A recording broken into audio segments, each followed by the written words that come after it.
There's often a question of whatever grading system you use, whatever scoring system you use, however you qualify a movement evaluation, what's good enough? I just look at movement evaluations as a quick and easier, more properly functional, purposeful way to appraise motion of joints. That is where the answer lies. You need to be good enough at movement so that you have enough joint motion to do exercises with good enough form. That's very, very simple. Obviously, things can get much more complicated. Is more better? Years ago, I remember Darcy Norman said that he felt that in his organization, whatever team he was working with at that time, that if his soccer players had a 3 on their active straight leg raise, they had a lower incidence of hamstring injuries. I have no idea what an injury included or what the qualifying criteria was. But in a sense, if you're going to use the FMS, you would not have a difference between 2 and 3. Well, then why do they have 2 or 3? I typically back away from these types of circular conversations simply because, okay, you have 3, 2, 1 to have actually a valid test where bell curve can be attributed. So you have to have 3 different. Now, what you would act upon might be different. And sometimes I would also tell you that a 3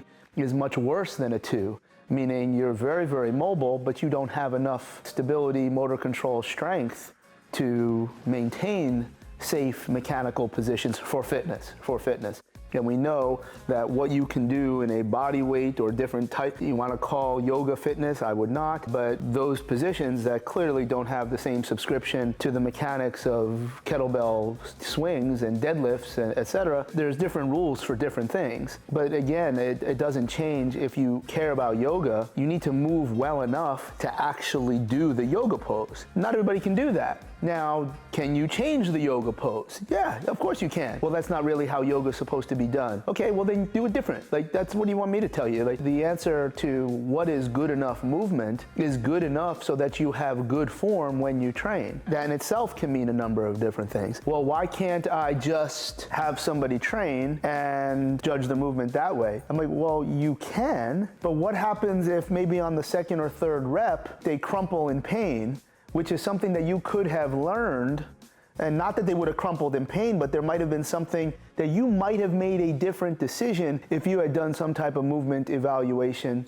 that maybe would have helped you make a different decision. Maybe, who knows? That's a big difference. And plus, even if someone doesn't crumple in pain, if they're not responding to your coaching cues, how do you know whether you suck as a coach, whether they suck as a client or athlete, where they're just not going to listen to you and they're uncoachable, or their joints just can't do it? Where do you draw that line? Well, I would just change the exercise. Yeah, exactly. And you would do that with much less efficiency and much less risk, but you're technically not wrong. And the whole idea that somebody that has a different way of doing something actually cares about what you're doing is not me. You're barking up the wrong tree. I don't care. But again, I think it's a fair question on what is good enough. Well, good enough for what? I think you need a movement appraisal to determine if someone has pain. That can be real easy. I think you need a movement appraisal to determine if someone has joints to get into the right positions for general training. That's less easy. And it's very not easy to have, can joints get in the right positions for the unique positions of a specific sport? So you kind of need 3 levels of evaluation, at least 2 for every person, 3 if they're a legitimate athlete. That's another way of answering how good enough movement is. And all within that construct is this whole idea of asymmetry. Now, you got to remember, if you know, because again, I'm not sure people actually do know, I think they want to purport that they know, but let's say you have the absolute most disgraceful worst 2 on a hurdle step on the left, meaning you're moving with the left. And then you have the absolute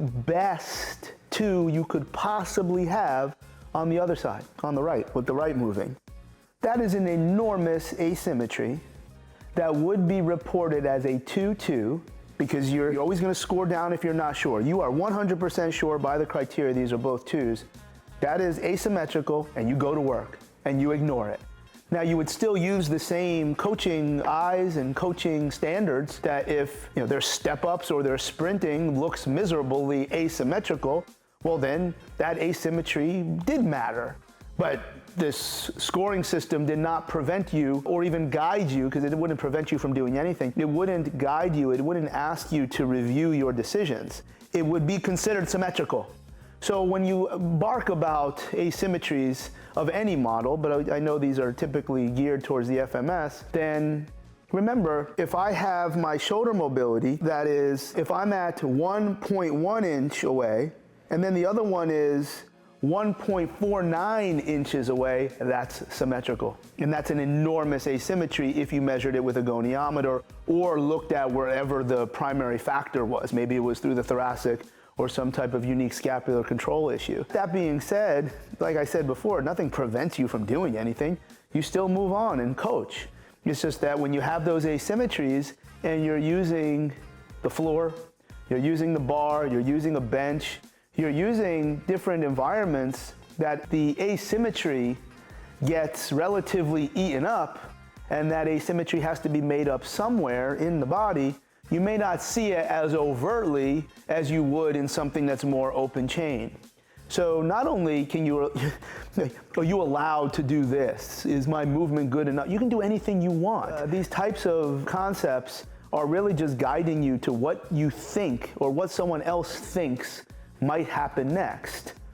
If that doesn't move the dial for you, then go do what you want. I think it's a much easier way, especially given my view of exercises. They're just vehicles. Yeah, it's probably a better vehicle to be in a Rolls Royce than a Toyota Corolla, but they're both vehicles. They're both going to accomplish some very, very similar tasks. So I'm not concerned by using a less complex, maybe a less specific, even less carryover to a sport, if it's going to buy me some time to not be, I don't even want to say injured, because that'd be wrong, but to not be compromised or slowed down at all by whatever some of these joint positions may or may not be trying to tell us. You don't have to move well, you just have to move well enough. And you can still have enormous, measurable asymmetries, and where I think a lot of that asymmetry dialogue starts is from a particular commercial model, and it doesn't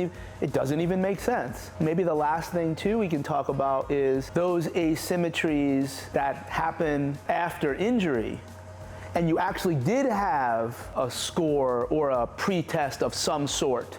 Even if it wasn't a movement screen, if it was some isokinetic testing, your Y balance, sprint times, whatever it might be, and now you see an asymmetry, whether it fits into something that counts as an asymmetry or not, that's for you to decide, then all of a sudden I think that's far more impactful, because that tells me that we are not back to where we were, and where we were was part of the problem, because where we were was part of the injury profile. It doesn't mean that that caused it. It just means that I need to be better than where I was before, and I think that's a bold statement to say that asymmetries don't matter in that context of where you didn't have an asymmetry.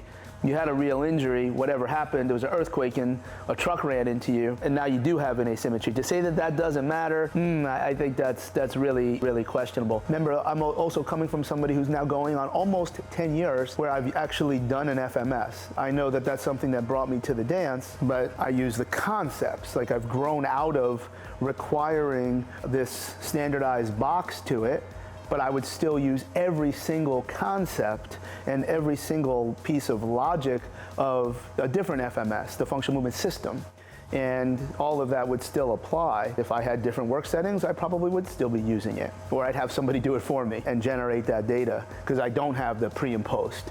It's just not who I work with anymore. And after we started to really get the same players window after window at Canada Basketball, we didn't need to be doing FMS 4 times a year for the same 10 players. You have a couple different things there as it relates to what are we really doing with the movement information.